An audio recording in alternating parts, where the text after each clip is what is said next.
halalyam Yahawah, bahasham Yahawashi, bahasham Wadash. Double honors to the elders and apostles of Great Millstone that rule well, and labor in this word and doctrine. Shalom lebachaya, peace to the elect. So looking at the word esoteric on online etymology dictionary, etymonline.com. Esoteric, secret, intended to be communicated only to the initiated.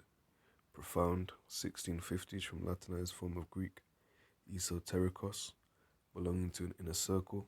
Lucian, from esotero, more within. Comparative adverb of eso, within. From pie, suffixed form of ens, extended form of root n, in, classically applied to certain writings of Aristotle of a scientific as opposed to a popular character, later to doctrines of Pythagoras or Pythagoras, in English first of Pythagorean or Pythagorean doctrines. So esoteric, the secret counsel of the wicked. Esoteric. A lot of you Israelites are esoteric, man. Trying to jump in the doctrine within the circle of the secret counsel of the wicked. Psalm 64:1. Hear my voice, O power, in my prayer. Preserve my life from fear of the enemy, of the adversary. Said 2. Hide me from the secret counsel of the wicked, from the insurrection of the workers of iniquity. You have a lot of talk in this time or around these times of an insurrection, an armed insurrection, all of these things. But there'll be an insurrection upon those that fear Yahawah, bahasham, Yahawashi. That's another part of the secret counsel of the wicked. Or that's another secret counsel of the wicked, you can say. This is 2 Ezra 16 and 70. For there shall be in every place and in the next cities a great insurrection upon those that fear the Lord. They shall be like madmen, sparing none, but still spoiling and destroying those that fear Yahawah, bahasham, Yahawashi. For they shall waste and take away their goods and cast them out of their houses. So that's proves your bug out bag is storing up. Well, when they waste and take away your goods, what good is it then? You should have been building up faith, storing up your riches, where neither moth nor dust doth corrupt. Psalm 64:2. Hide me from the secret counsel of the wicked. That's that esotericism, man. From the insurrection of the workers of iniquity, who whet their tongue like a sword. Look at that word, whet. Look at that word, look it up. Who whet their tongue like a sword and bend their bows to shoot their arrows, even bitter words. So it talks about his tongue. His tongue. Psalm 55:20. He hath put forth his hands against such as be at peace with him. He hath broken his covenant. The words of his mouth were smoother than butter, yet war was in his heart. His words were softer than oil, yet were they drawn swords. The tongue's very powerful, a very powerful member. It said, who whet their tongue like a sword, and bend their bows to shoot their arrows, even bitter words, that they may shoot in secret at the perfect. Suddenly do they shoot at him, and fear not. And that's a fearful thing they should fear. Wisdom of Solomon explains this. Well, certain peoples, they'll be confounded upon the salvation of the perfect. Wisdom of Solomon 5:1. Then shall the righteous man stand in great boldness before the face of such as have afflicted him, and made no account of his labours. When they see it, they shall be troubled with terrible fear. They shall, and shall be amazed at the strangeness of his salvation, so far beyond all that they looked for. They, repenting and groaning for anguish of spirit, shall say within themselves, this was he, whom we had sometime in derision, and a proverb of reproach. We fools accounted his life madness, and his end to be without honour. How is he numbered among the children of the Lord, or of the Most High, or of power? And his lot is among the saints. Therefore have we erred from the way of truth, and the light of righteousness hath not shined unto us, and the sun of righteousness rose not upon us. So there's a clear-cut judgment for those caught up in Esautericism. And that goes for Jake as well. If you're caught up like moving like Edom, you'll catch a judgment like Edom, man. Save the Lord has mercy on you. This is Psalm 64:5. They encourage themselves in an evil matter. They commune of laying snares privily. They say, who shall see them? And what's the Snare, Fowler. Fowler, Snare. So like, there you are. Psalm 91:3. Surely he shall deliver thee from the snare of the fowler and from the noisome pestilence. So that a noisome pestilence, that's set up, that's a great, yeah man, a great judgment. A noisome pestilence, even with fire, with the heaven departing as a scroll, all of them things. The snare of the fowler, when you go into a fowler, it's someone that catches a bird, a fowl. A fowl's a type of bird. So the snare of a fowler is a trap. So they're laying traps.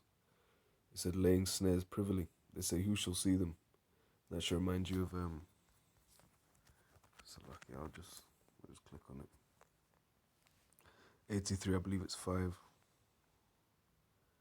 It said Psalm 83:5, for they have consulted together with one consent, they are confederate against thee, the tabernacles of Edom and the Ishmaelites of Moab and the Hagarenes, Gebal and Ammon and Amalek, the Philistines with the inhabitants of Tyre. Assur also is joined with them. They have hope in the children of Lot, Salah.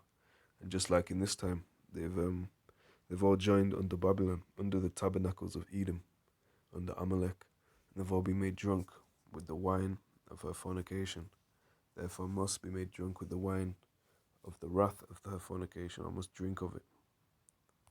Right, so Revelation 17:2, and it's talking about that whore, that great whore, Babylon the Great, who the world calls North America, who knows the divided states. Revelation 17:2, with whom the kings of the earth have committed fornication, the inhabitants of the earth have been made drunk with the wine of her fornication. Revelation 18:3, for all nations have drunk of the wine of the wrath of her fornication.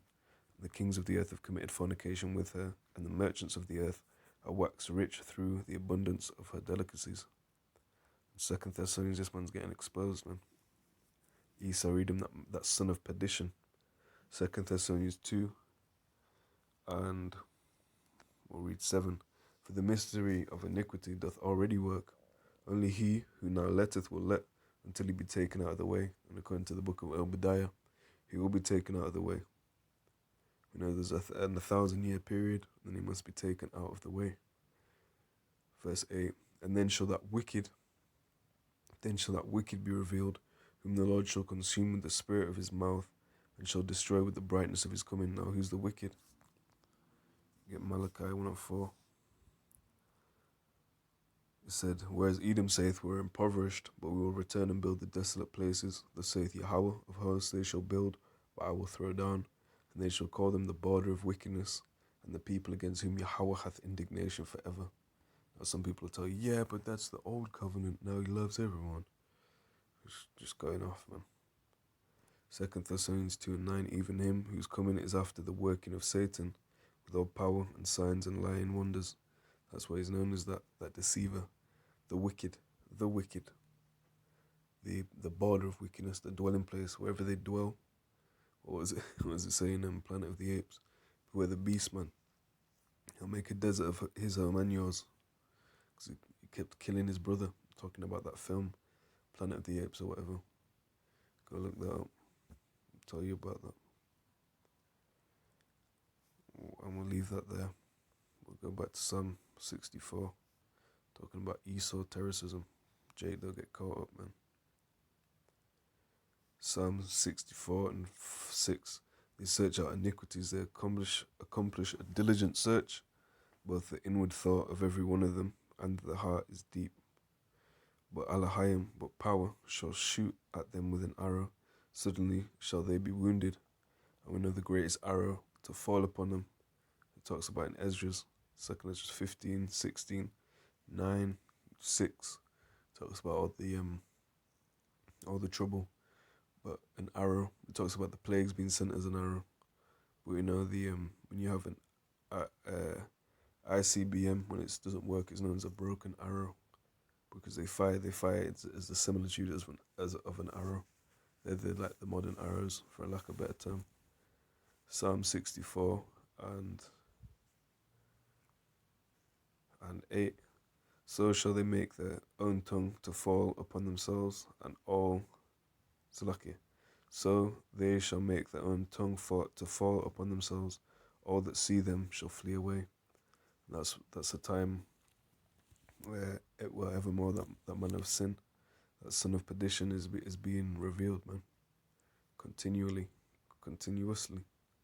So then all men shall fear and shall declare the work of power, for they shall wisely consider of his doing.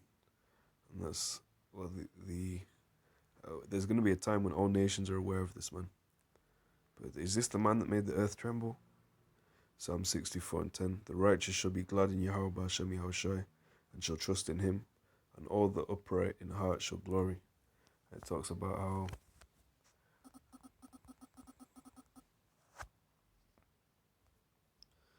this is the book of Isaiah 10:20, and it shall come to pass in that day that the remnant of Yasharallah and such as are escaped of the house of Yaquab shall no more again stay upon him that smote him, but shall stay upon Yahawah, the Holy One of Israel, in truth. And not the remnant of Israel, the ones that escaped of Jacob, that's the elect, man. The election hath obtained it, the rest were blinded. And Isaiah 14 and 9, this is talking about the king of Babylon falling. We know, well, so-called America's mystery Babylon. Hell from beneath is moved for thee, to meet thee at thy coming. It stirreth up the dead for thee, even all the chief ones of the earth. It hath raised up from their thrones all the kings of the nations. All they shall speak and say unto thee, art thou also become weak as we? Art thou become like unto us? Thy pomp is brought down to the grave, and the noise of thy viols. The worm is spread under thee, and the worms cover thee. I believe the viols goes like violin or violas, instruments. Correct me if I'm wrong. And the pomp is like the guy that was more stout than him fellows. The worm is spread under thee, and the worms cover thee. It's going into being death. Being dead, experiencing death. A physical carnal death when you're buried in the ground. That's when the worms begin to do their thing and turn it back to soil, or however the process works like that. I don't know the in-depths, but obviously you should understand that. Or you should understand the analogy, I mean. Isaiah 14:12, how thou fallen from heaven. So now you're in the grave, now you're in hell. How thou fallen from heaven, the highest state. Heaven being rulership, representing being on top. How thou fallen from heaven, O Lucifer, son of the morning. How art thou cut down to the ground, which didst weaken the nations. For thou hast said in thine heart, I will ascend into heaven, I will exalt my throne above the stars of power. I will sit also upon the mount of the congregation in the sides of the north. I will ascend above the heights of the clouds, I will be like the Most High. Yet thou shalt be brought down to hell, to the sides of the pit. They that see thee shall narrowly look upon thee, and consider thee, saying, is this the man that made the earth to tremble? They did shake kingdoms, they made the world as a wilderness, and destroyed the cities thereof, that opened not the house of his prisoners. And that's a point. They made the world as a wilderness, or make a desert of his home and yours, just like that film says. Showing you that they know, or the elite know, the elite, going back to that word elegar, which means elect. So those ones elected for rulership on this side, they will know, or they already know the scriptures. Remember, for thou hast said in thine heart, all of that things, it's the same thing. It's the same man being exposed in 2 Thessalonians 2 and 3. Let no man deceive you by any means, for that day shall not come, except there come a falling away first, and that man of sin be revealed, the son of perdition, who opposeth and exalteth above all that is called power, or that is worshipped, so that he as power sitteth in the temple of power, shewing himself that he is power. So that's that secret. You shouldn't want to be part of the secret council, man. You should want to be hidden from it, man. That Esautericism. So I'll get this last verse and close out. Psalm 64:2. Hide me from the secret counsel of the wicked, from the insurrection of the workers of iniquity. So I pray that was edifying. Double honors to the elders and apostles of Great Millstone that rule well, labouring the word and doctrine. Shalom to the elect. All praises to Yahawah, bahasham, Yahawashi.